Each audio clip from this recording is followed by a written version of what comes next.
Andai saja jalan dari desa menuju ke kebun-kebun sudah memadai, dibangun oleh dana desa atau mendapat bantuan dari kabupaten dan juga Pemprov, tentunya mereka tidak perlu susah payah ini.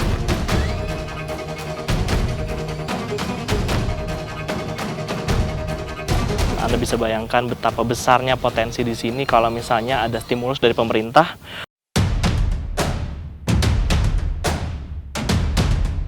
Kalau solusi dari pemerintah, mencari solusi dari pemerintah sih udah, tapi belum ada realisasi.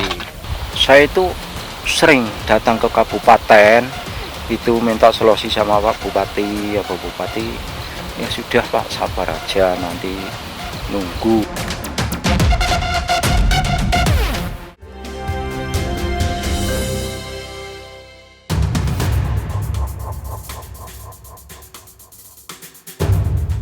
Data tahun 2020, lebih dari 10.000 desa di Indonesia masuk dalam kategori desa tertinggal dan desa sangat tertinggal.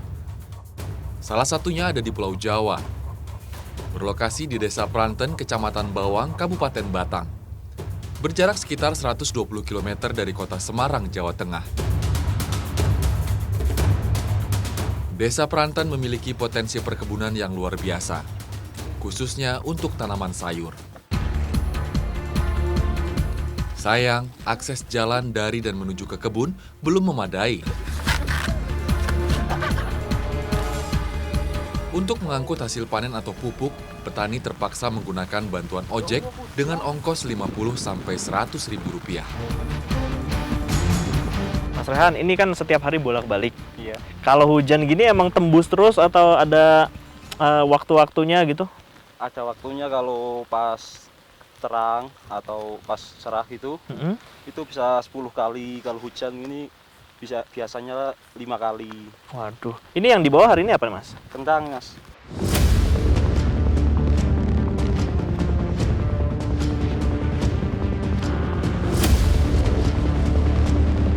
Hasil sayur mayur dari Desa Pranten memang melimpah. Sejak dulu, Desa Pranten terkenal sebagai pemasok hasil kebun terbesar untuk Kecamatan Bawang dan Kabupaten Batang.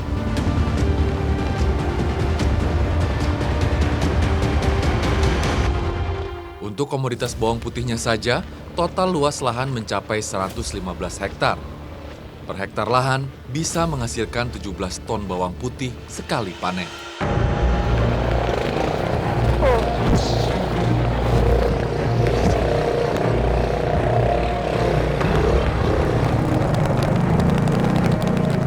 Masalahnya, para petani masih kesulitan soal pemasaran karena akses jalan yang buruk. Biaya transport dengan ojek memangkas sebagian besar keuntungan mereka.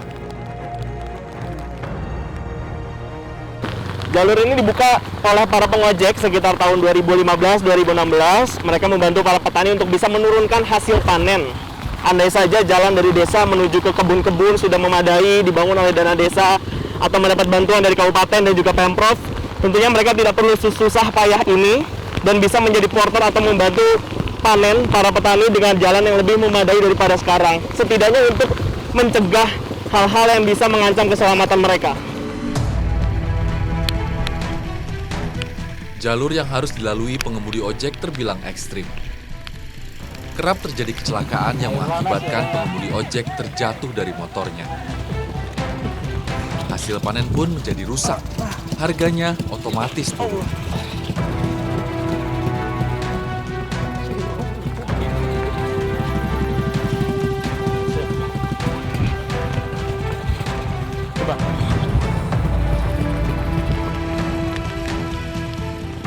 Jika dirasa hasilnya tak sebanding, tak menutup biaya ongkos. Para petani sampai sengaja tak menjual hasil panennya, dibiarkan membusuk begitu saja di kebun. Lebih baik kehilangan beberapa karung bawang dan kentang saja dalam satu kali panen, dibandingkan harus mengeluarkan ongkos besar untuk mengangkut sayuran yang sudah tidak begitu berharga.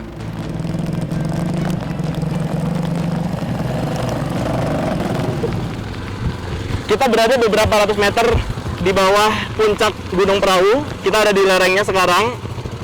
Dan jarak dari desa ke kebun ini minimal 5 km. Anda bisa bayangkan para pengojek ini tentunya harus yang handal karena membawa sekitar 100 sampai 150 kg sekali angkut, dan dalam sehari mereka bisa mengangkut mungkin 5 sampai 10 kali perjalanan. Intensitas hujan di wilayah Kecamatan Bawang tergolong tinggi, apalagi di lereng Gunung Prau yang berkabut. Jarak menuju desa yang tidak begitu jauh dari kebun harus kami tempuh sekitar 1 jam perjalanan. Akses jalan yang masih berupa tanah sepenuhnya membuang waktu, tenaga, dan juga biaya. Melelahkan. Tapi mau bagaimana lagi? Tak ada pilihan lain bagi warga desa Pranten. Hanya ada satu akses jalan untuk bisa menjual hasil panen ke tempat pengepul.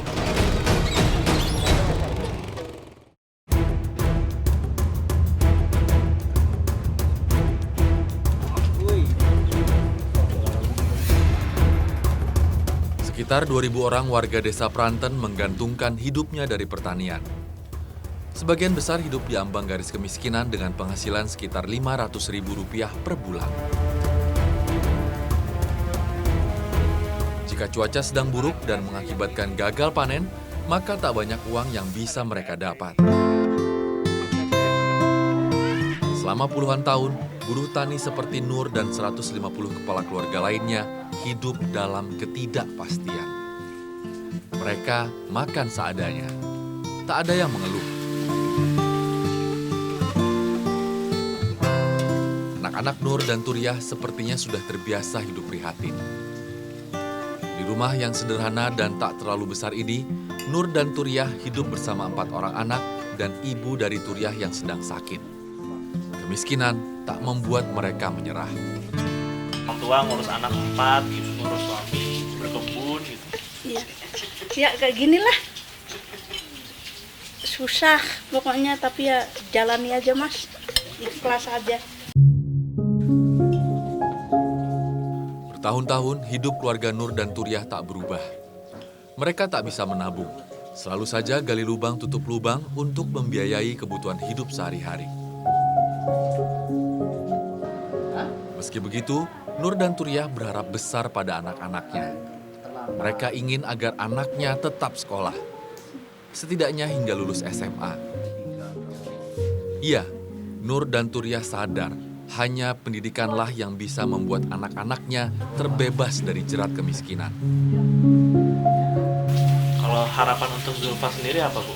Ya pengen dia punya pekerjaan yang nggak seperti saya gitu. Pengennya dia lebih maju dalam kerja yang ringan lah, nggak usah berat kayak orang tuanya. Perjalanan ekstrim tidak hanya dilalui oleh para pengemudi ojek, tapi juga warga yang akan pergi ke kebun hampir setiap hari. Bersama keluarga Nur dan Turiah, saya kemudian menjajal medan jalan tanah berbatu menuju kebun di atas bukit. Perjalanan yang menguras tenaga. Sebenarnya ada jalur alternatif berupa jalan setapak yang lebih cepat ditempuh. Hanya saja jalurnya lebih curam dan rawan longsor.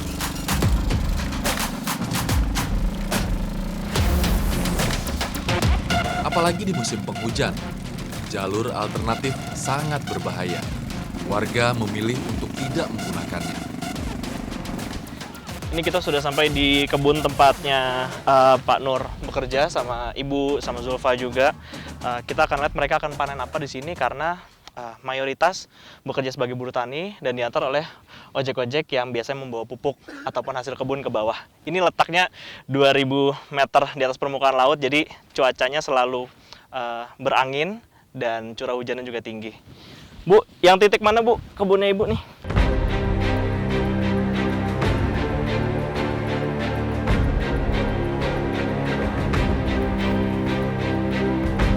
Nur sejak remaja sudah bekerja menjadi buruh tani di kebun. Ia sebenarnya ingin pergi merantau mencari kerja ke kota.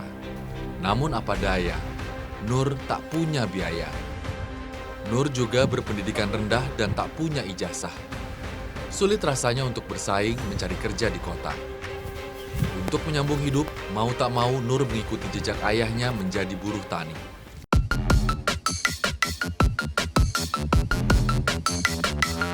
Keluarga Nur dan Turiah bekerja sejak pukul 7 pagi hingga 4 sore. Per orang dibayar rata-rata sebesar 30.000 per hari oleh pemilik tanah. Zulfa, badannya di sana boleh. Pendapatan mereka sangat tergantung pada hasil panen. Jika hasil panen berkurang karena cuaca buruk atau karena harganya rendah, otomatis bayaran para buruh tani dikurangi. Nah, ini gede, Bu. Kecil mas. Kecil segini, Bu. Emang biasanya kalau di sini ukuran segimana? Kalau musim kemarau ini biasa segini. Wah, itu sekilo ada tuh. Sekilo, kadang 2 itu 1,5 kilo kadang. Wah, gede banget ya. Eh, Saya pikir ini yang paling gede nih, Bu. belum apa-apa ini. Emang pengaruhnya apa sih, Bu, kok bisa hasilnya kecil gitu? Musim hujan, Musim hujan. karena kebanyakan kena air. Tanah di Kecamatan Bawang memang tergolong gembur dan memiliki kadar humus yang tinggi. Sayangnya hal ini tidak didukung dengan pembangunan infrastruktur jalan. Padahal masalah ini sudah dikeluhkan warga bertahun-tahun lalu. Namun hingga kini tak ada penyelesaian. Bu, apa sih yang paling susah, Bu, di sini kalau jadi petani, Bu? Nah ini petani kayak gini kalau paling susah ya kalau mau nanam musim panen, penghujan ini jalan jelek kayak gitu. Itu berarti pengaruh ke harga juga? Iya, kalau di tempat dia yang sana kan jalannya udah bagus. Nah itu bisa 8.000, kalau di sini jalannya jelek kayak gini kan mobil susah kan. Jadi ada potongan buat ongkosnya itu ya? Ada ongkos. Mayoritas warga desa Pranten hidup dalam kemiskinan. Padahal mereka tinggal di alam yang subur. Meski hasil panen seringkali berlimpah, namun kehidupan mereka tak banyak berubah. Tak sejahtera. Di musim penghujan yang katanya mereka hasilnya lebih kecil, kemudian tidak seberapa dibandingkan musim kemarau, bisa menghasilkan 14 ton. Anda bisa bayangkan betapa besarnya potensi di sini kalau misalnya ada stimulus dari pemerintah untuk bisa menggarap kebun dengan beradaptasi dengan cuaca yang lebih baik gitu. Dan juga akses jalannya jika diperbaiki tentunya hasilnya lebih baik, tidak hanya bagi orang-orang yang memiliki lahan, tapi juga bagi buruh tani seperti Bapak, Ibu, dan keluarganya Zulfa. Panen 3 bulan lalu, per hektar lahan menghasilkan 28 ton kentang.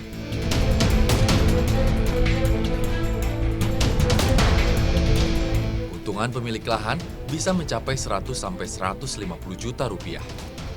Jumlah yang sangat besar tentunya. Tak heran jika luas lahan terus saja bertambah, bahkan mulai mendekati puncak Gunung Prau.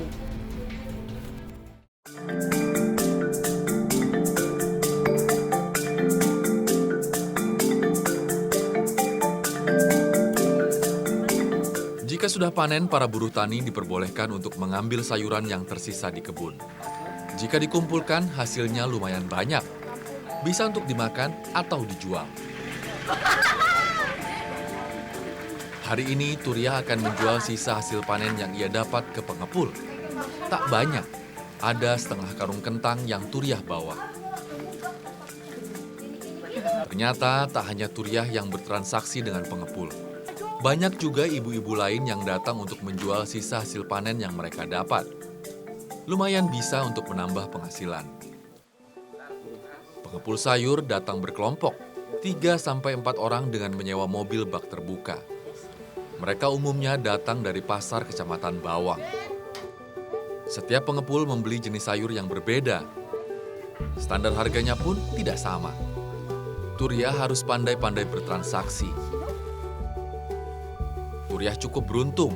Dari setengah karung kentang yang dijualnya, ia mendapat uang Rp200.000. Sayur yang sudah ditimbang dan dibayar langsung diangkut ke atas mobil untuk segera dibawa ke pasar yang ada di Kecamatan Bawang.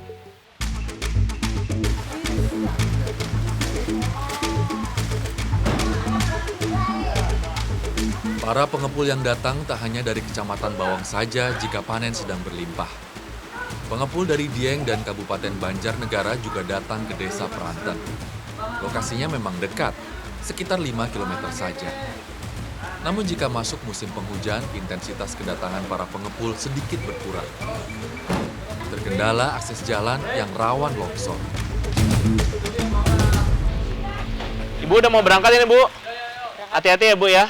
Jadi ini para pembeli-pembelinya memang sudah datang ke sini langsung menggunakan mobil yang memang mereka sewa. Jadi ini dagangannya sudah pasti mereka beli karena tadi mereka bayar ke petaninya masing-masing. Ini akan melewati jalan yang ekstrim, jaraknya 12 kilo. Dan caranya seperti ini. Tadi saya mau ikut tapi karena memang tidak muat dan juga berbahaya.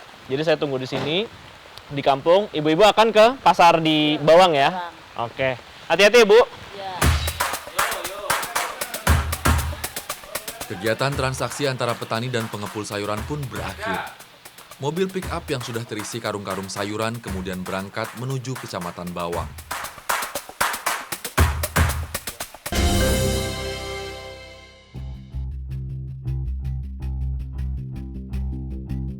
Kalau solusi dari pemerintah, mencari solusi dari pemerintah sih udah, tapi belum ada realisasi.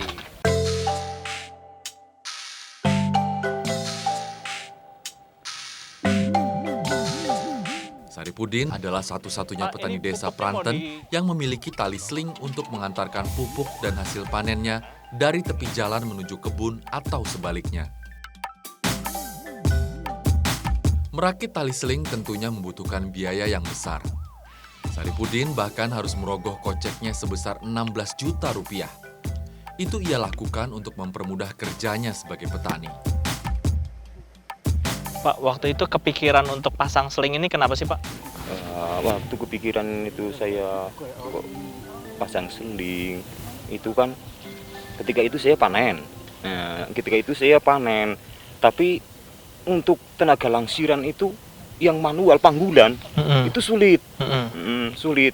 Bahkan saya pernah panen itu ketika waktu panen itu harga itu 5.600. Tapi begitu akan dilangsir ke jalan ini, tapi saya cari tenaga manual itu hampir tidak ada yang mau. Sejak Saripudin menggunakan tali seling, hasil panennya bisa lebih mudah diangkut ke tepi jalan. Ia tidak perlu lagi repot-repot membawanya turun dari kebun melewati jalur yang terjal dan dekat dengan jurang.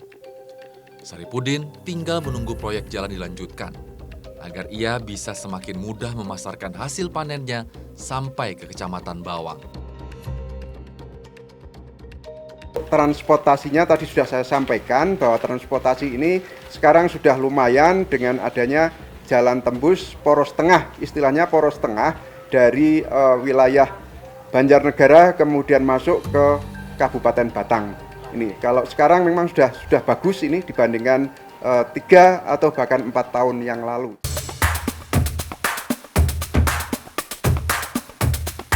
Kondisi jalan yang buruk tentunya menghambat laju perekonomian di Desa Pranten. Padahal potensi tanaman sayur mayurnya luar biasa. Sebenarnya sejak tahun 2015, Desa Pranten sudah mendapatkan anggaran dana desa sebesar 800 juta rupiah per tahun. Lebih dari separuhnya dialokasikan untuk pembangunan jalan. Sayang, hingga kini hasilnya belum bisa dinikmati. Infrastruktur jalan tak banyak berubah. 4 dusun di Desa Pranten masih sulit diakses. Sudah disepakati dengan BPD, sudah disepakati dengan semua perangkat desa. Itu yang di Pranten itu tahun 2021 tapi ini Mas ya. Itu kayaknya ya hampir separuh. Untuk menunjang program pembangunan jalan dari dana desa, masyarakat secara swadaya melakukan pengecoran jalan. Mereka juga rutin membersihkan jalan dari tanah dan batuan yang longsor agar jalan tetap bisa dilewati. Udah pernah coba ajuin ke pemerintah belum sih, Pak, untuk misalnya nyari solusi jangka panjang atau membangun ini beton gitu? Kalau solusi dari pemerintah, mencari solusi dari pemerintah sih udah, tapi belum ada realisasi. Mungkin karena kabupaten itu anggarannya nggak cukup atau gimana, kurang tahu. Udah berapa kali Pak ngajuin, Pak? Aku udah berulang-ulang kali. Udah berulang-ulang? Waduh, berarti bukan hanya karena pandemi dong? Dari tahun-tahun sebelumnya kan sudah mengajukan tapi belum ada gitu ya? Sayang, longsor semakin sering terjadi begitu memasuki musim penghujan. Pekan ini saja sudah ada 7 titik longsor di sepanjang jalan dari Kecamatan Bawang sampai Desa Pranten. Sementara untuk membersihkan longsoran membutuhkan waktu dan tenaga. Warga pastinya kelelahan.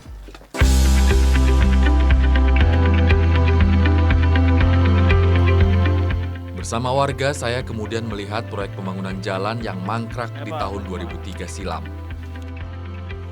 Entah mengapa, pembangunannya tidak dilanjutkan kembali. Ini dulu kan dari sana, sini, terus itu. Oh, memang sudah ada rencana mau bangun itu ya? Udah. Oh, nah yang kita bersihin ini apa, Pak? Yang kita beli ini semak-semak ini biar kelihatan. Oh, sambil nunggu pembangunan yang itu. Oh, kapan rencananya, Pak? Belum tahu. Pembangunan jalan penghubung dusun dan pembangunan jembatan didanai oleh pemerintah provinsi. Kontraktornya berasal dari ibu kota Semarang. Proyek pembangunan jalan sempat berjalan sekitar 9 bulan. Tak sedikit dana pembangunan yang sudah dikucurkan. Sayang tidak berlanjut. Entah mengapa.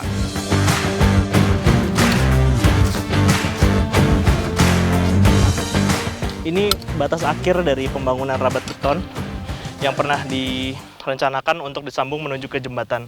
Jadi jembatan ini akan menghubungkan dusun-dusun yang ada di Desa Pranten. Tapi karena proyeknya memang masih mangkrak, jadi jalannya memang masih sekitar 200 meter dari tepi jalan raya. Kemudian karena sudah beberapa tahun juga tidak dibangun lagi, akhirnya udah keburu ketutup sama tanaman-tanaman liar, baik rumput maupun tanaman-tanaman kebun. Ini udah ada labu, udah ada jagung juga di atas gitu. Jadi kita lagi membersihkan ini supaya harapannya sih jembatannya akan dibangun segera, entah kapan. Masyarakat sangat berharap pembangunan jalan kembali dilanjutkan. Mereka yang sudah menunggu lama merasa diabaikan, seakan tak mendapat perhatian pemerintah pusat dan daerah. Sampai sekarang itu mangkrak, itu udah ada omongan apa-apa itu. Berarti udah 10 tahun lebih nih, Pak? Iya. Ya 17 tahun berarti, Mas. Saya itu sering datang ke kabupaten itu minta solusi sama Pak Bupati, ya sudah Pak, sabar aja nanti.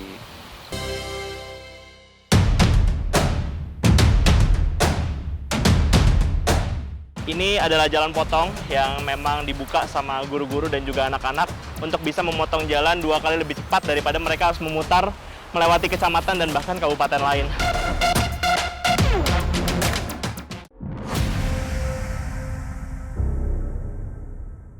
Sejak dulu, akses jalan yang buruk tak hanya menghambat pemasaran hasil tani, tapi juga memutus harapan anak-anak Desa Pranten untuk mendapat pendidikan. Lewat mana, Pak, jalurnya, Pak?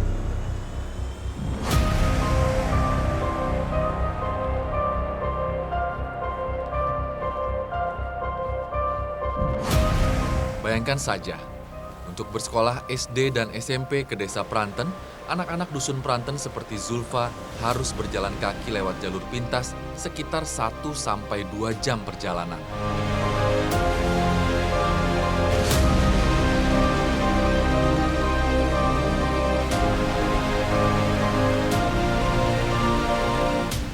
Naik turun bukit dan melewati sungai. Jika turun hujan, perjalanan tentu saja akan bertambah sulit. Sebenarnya ada jalur yang lebih aman, namun jauh memutar, sekitar 4 jam perjalanan.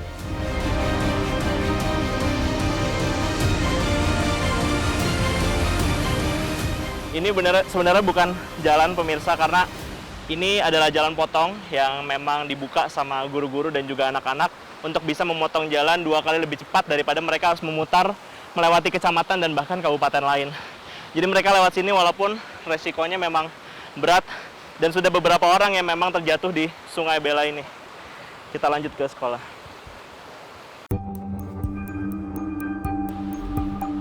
Perjuangan yang begitu berat menuju sekolah membuat anak-anak Desa Pranten yang mayoritas miskin akhirnya harus mengubur mimpi-mimpinya.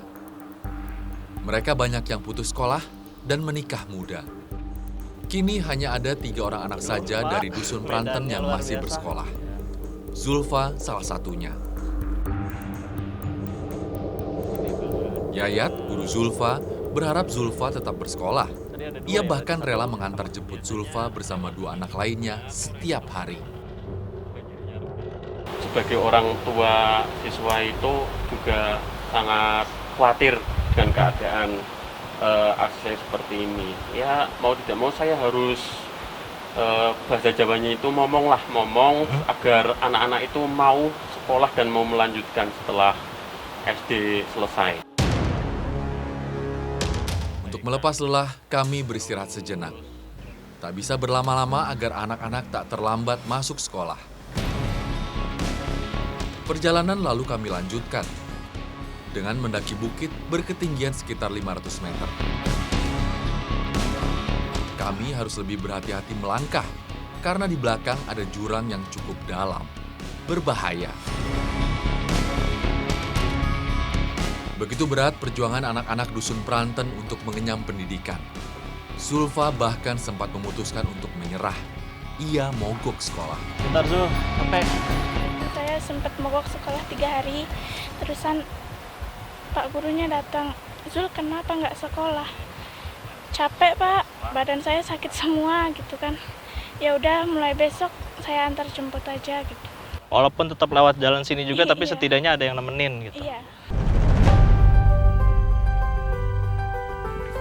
Kepedulian Yayat untuk membantu Zulfa ternyata membuat Zulfa kembali bersemangat ke sekolah. Ia tak mau mengecewakan guru dan orang tuanya. Zulfa kembali bisa berharap. Walaupun perjalanannya ekstrim sekali pemirsa, dengan banyaknya anak-anak yang akhirnya putus sekolah, saya bangga sama mereka yang tersisa yang masih bertekad untuk melanjutkan sekolah. Tentunya semangat ini perlu diapresiasi oleh pemerintah dengan membangun infrastruktur yang layak bagi mereka untuk bisa mengenyam pendidikan yang juga layak. Kita akan ke sekolahnya.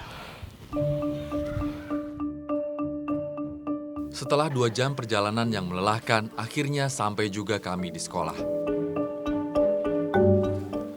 Zulfa dan 2 temannya langsung masuk ke kelas untuk mengikuti tes akhir semester. Ya, dari pihak sekolah itu sudah berusaha semaksimal mungkin agar anak itu minimal selesai wajib belajar 9 tahun. Tetapi pengalaman saya di sini, kelas 8 itu rata-rata sudah dinikahkan. Sadar akan besarnya beban yang dipikul anak-anak desa Pranten untuk tetap bisa sekolah, tim penggerak PKK Kabupaten Batang mencoba mengulurkan bantuan berupa beasiswa bagi anak-anak yang berprestasi. Setidaknya untuk biaya sekolah setahun ke depan, mereka sudah tak perlu khawatir lagi. Pendidikan di daerah Pranten ini memang masih tergolong rendah karena anak-anak SD, SMP setelah lulus sudah menikah atau bekerja, jadi kami merasa di Pranten ini masih kurang dalam pendidikannya. Maka kita harus ingatkan terus, kita support, kita dampingi, jangan berhenti, terus berjalan. Soal kemiskinan dan rendahnya tingkat pendidikan di desa Pranten berkaitan erat dengan buruknya akses jalan yang ada. Semoga saja pemerintah pusat dan daerah segera bergerak membangun jalan agar warga desa Pranten bisa lebih berdaya dan sejahtera.